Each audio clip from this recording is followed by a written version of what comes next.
ಪರಿಸ್ಥಿತಿ ಕೈ ಮೀರಿದೆ. ಈ ಪ್ರಕರಣದ ನಂತರದಲ್ಲಿ ಒಂದಷ್ಟು ವಿಚಾರಗಳು ಒಂದೊಂದಾಗಿ ಹೊರಗಡೆ ಬರ್ತದೆ. ಯಾಕಂದ್ರೆ ಸಿನಿಮಾ ಶೂಟಿಂಗ್ ಟೈಮಲ್ಲಿ ತೊಂದರೆ ಕೊಟ್ಟಿದ್ದಾಗಲಿ ಅಥವಾ ಕಲಾವಿದರಿಗೂ ಹೊಡೆದಿದ್ದಾಗಲಿ ಅಥವಾ ಬೈದಿದ್ದಾಗಲಿ ಈ ಥರದ್ದು ಒಂದೊಂದಾಗಿ ಬರ್ತಾ ಇರುವಂಥದ್ದು ದರ್ಶನ್ ಅವ್ರ ವಿಚಾರದಲ್ಲಿ. ಸರ್, ನಮ್ಮ ಸಿನಿಮಾಗೆ ಸಂಬಂಧಪಟ್ಟಂಗೆ, ನಾನು ಬೇರೆಯವ್ರ ಸಿನಿಮಾದ ಮಾತಾಡಲ್ಲ, ಏನು ನನ್ನ ಸಿನಿಮಾಗೆ ಸಂಬಂಧಪಟ್ಟಂಗೆ ಡೇ 1 ಇಂದ ಟಿಲ್ ಆಡಿಯೋ ಲಾಂಚ್ ಎಲ್ಲ ಮುಗಿಯೋವರೆಗೂ ಯಾವುದೇ ಥರ ತೊಂದರೆ ಆಗಲಿಲ್ಲ. ಅಂದರೆ ಏನಂದರೆ ಒಂದು 30 days ಈ ಜೈಲಿಗೆಲ್ಲ ಹೋಗಿದ್ದ, ಅವಾಗೆಲ್ಲ ಶೂಟಿಂಗ್ ಪ್ಯಾಕಪ್ ಆಯ್ತು, ಅದೊಂದು ಸ್ವಲ್ಪ ತೊಂದರೆ ಆಗಿದ್ದು ಬಿಟ್ಟರೆ ಆ ವ್ಯಕ್ತಿಯಿಂದ ಯಾವುದೇ ಥರ ಸೆಟ್ಟಲ್ ಆಗಿರ್ಬೋದು, ಇನ್ನೊಂದಾಗಿರ್ಬೋದು ತೊಂದರೆ ಆಗಿಲ್ಲ. ನೀಟಾಗಿ ಶೂಟಿಂಗ್ ಮಾಡಿದ್ರು. ಸ್ವಿಟ್ಜರ್ಲ್ಯಾಂಡಲ್ಲಿ ಶೂಟಿಂಗ್ ಮಾಡಿದ್ವಿ. ಎಷ್ಟು 28 days ಸ್ವಿಟ್ಜರ್ಲ್ಯಾಂಡಲ್ಲಿ ಶೂಟ್ ಮಾಡಿದ್ದು. 28 days ಸ್ವಿಟ್ಜರ್ಲ್ಯಾಂಡಲ್ಲಿ ಶೂಟ್ ಮಾಡಿದ್ವಿ. ಬ್ಯಾಂಕಾಕಲ್ಲಿ 5 days 10 days ಅಲ್ಲಿ ಶೂಟ್ ಮಾಡಿದ್ವಿ.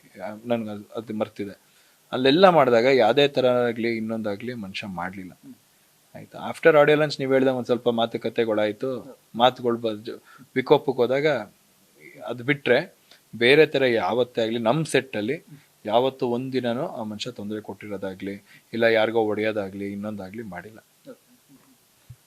ಎಲ್ಲ ಒಂದ್ ಕಡೆ ಅವರ ಸಿನಿಮಾ ಬದುಕು ಅಥವಾ ವೈಯಕ್ತಿಕ ಜೀವನ ನೋಡ್ಕೊ ಬರ್ತಾರೆ.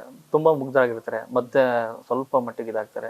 ಹಂಗಂಗೆ ನಡ್ಕೊ ಬಂದ್ಬಿಡುತ್ತೆ ಅಂತ ನೋಟು. ಅಂದ್ರೆ ನಾನು ಸ್ವಲ್ಪ ಸ್ಟಾರಿಸಮ್ ಆಗಲಿ ಮತ್ತೊಂದಾಗ್ಲಿ ಜನಗಳ ಒಂದು ಅಂದ್ರೆ ಅವ್ರನ್ನ ಪ್ರೀತಿಸೋ ಜನಗಳು ಜಾಸ್ತಿ ಆದಷ್ಟು ಸ್ವಲ್ಪ ಅವರು ಅದಕ್ಕೆ ಬಾಗ್ಲಿಲ್ಲ ಅಂತ ಅನಿಸ್ತಾರೆ. ಇವತ್ತು ಲಾಲಿ ಆಡೋ ಅಂತ ಒಂದು ಪಿಕ್ಚರ್ ಇತ್ತು. ಲಾಲಿ ಆಡೋ ಪಿಕ್ಚರ್ ದರ್ಶನ್ ಫೇಸ್ ನೋಡಿದ್ರು, ಇವಾಗ ದರ್ಶನ್ ಫೇಸ್ ನೋಡಿದ್ರೆ there is a lot of change. ಲಾಲಿ ಆಡೋ picture was a lover boy. ಎಲ್ಲ ಹೀರೋಗಳು ಎಲ್ಲ ಇದಕ್ಕೂ ಸೆಟ್ ಆಗಲ್ಲ. ಈಚೀಚೆಗೆ ಸೆಟ್ ಆಗ್ತಾ ಇದ್ದ ದರ್ಶನ್ ಅವರೊಬ್ರೆ. ಒಬ್ಬ ಲವರ್ ಬಾಯ್ ಕ್ಯಾರೆಕ್ಟರಿಂದಾಗಿ ಒಂದು ದುರ್ಯೋಧನನ್ ಕ್ಯಾರೆಕ್ಟರ್ ಅಂತವ್ರಿಗೂ ಸೆಟ್ ಆಗಿದ್ದು. ಅದನ್ನ ಅವರು ಉಳಿಸ್ಕೊಬೇಕಾಗಿತ್ತು ಅಂತ ನನಗೆಲ್ಲ ಅನ್ಸುತ್ತೆ ಸರ್. ಯಾಕಂದ್ರೆ ಇಟ್ಸ್ ಎ ಗಾಡ್ ಗಿಫ್ಟ್. ಎಲ್ಲಾ ತರ ಆಕ್ಟಿಂಗು, ಈಗ ಸಂಗೊಳ್ಳಿ ರಾಯಣ್ಣ,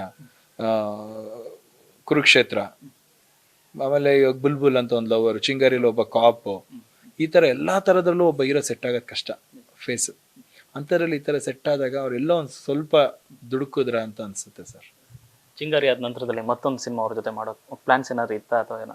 ಇಲ್ಲ ಸರ್, ನನ್ಗೆ ಯಾವುದೋ ತರ ಪ್ಲಾನ್ಸ್ ಇರ್ಲಿಲ್ಲ, ಏನಿಲ್ಲ. ಯಾಕಂದ್ರೆ ಮಧ್ಯದಲ್ಲಿ ಮಾತುಕತೆ ಎಲ್ಲ ಆದಾಗ ನಾನು ಫಿಲಮ್ ಬೇಡ ಅಂದ್ಬಿಟ್ಟು ನನ್ನ ತಂದೆಗೆ ಹೇಳಿದೆ ಬೇಡ ಮಾಡೋದು ಅಂತ. ಆಮೇಲೆ ಶಿವಣ್ಣನೊಂದು ಆಪರ್ಚುನಿಟಿ ಸಿಕ್ತು, ಅದನ್ನು ಯೋಚನೆ ಮಾಡಿದೆ. ಕೊನೆಗೆ ಅದೊಂದು ತೊಗೊಂಡೆ ಅಷ್ಟೇ ನಾನು. ಬಟ್ ಮತ್ತೆ ಫಿಲಮ್ ಮಾಡಬೇಕು, ಇನ್ನೊಂದು ನಮ್ಮದೇ ಬೇರೆ ಅಂತ ವೃತ್ತಿ ಇದೆ ನಮ್ಮದು, ನಾವು ಮಾಡ್ಕೊಂಡು ಹೋಗ್ತಾ ಇದ್ದೀವಿ. ಕೊನೆಯದಾಗಿ ರೇಣುಕಾ ಸ್ವಾಮಿ ಕುಟುಂಬಕ್ಕೆ ಒಂದು ಸಾಂತ್ವನ ಮತ್ತೆ ಅದೊಂದು, ಯಾಕಂದ್ರೆ ಕಳ್ಕೊಂಡಿರೋ ಒಂದು ದೊಡ್ಡ ಲಾಸು. ನಾವು ಯಾರು ಆ ಕುಟುಂಬಕ್ಕೆ ಯಾರು ಏನು ಹೇಳೋಕ್ಕಾಗಲ್ಲ ಸರ್. ಯಾಕಂದ್ರೆ ಅವ್ರು ಕಳ್ಕೊಂಡಿರೋದು ಅವ್ರ ನೋವು. ನಾವೇನೋ ಅವ್ರಿಗೆ ಆತ್ಮಕ್ಕೆ ಶಾಂತಿ ಸಿಕ್ಲಿ ಇನ್ನೊಂದು ಸಿಕ್ಲಿ ಅಂತ ಹೇಳ್ಬೋದು. ಬಟ್ ಆ ನೋವು, ಆ ತಾಯಿ ನೋವು, ಆ ಹೆಂಡತಿ ನೋವು, ಆ ತಂದೆ, ಇವೆಲ್ಲ ಯಾರು ಏನೂ ಮಾಡೋಕ್ಕಾಗಲ್ಲ ಸರ್.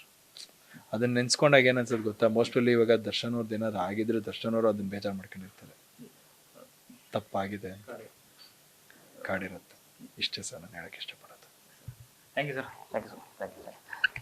ಎಸ್, ಇದಿಷ್ಟು ಚಿಂಗಾರಿ ಮಹಾದೇವ್ ಮತ್ತು ಅವರ ಪುತ್ರ ಮನೋಹರ ಮತ್ತು ಕ್ಯಾಮ್ರಾ ಪರ್ಸನ್ ರಘು ಜೊತೆ Lokesh. News first Bengaluru. News first ನಿರ್ಭೀತಿಯಿಂದ ನಿಮ್ಮ ಪರವಾಗಿ.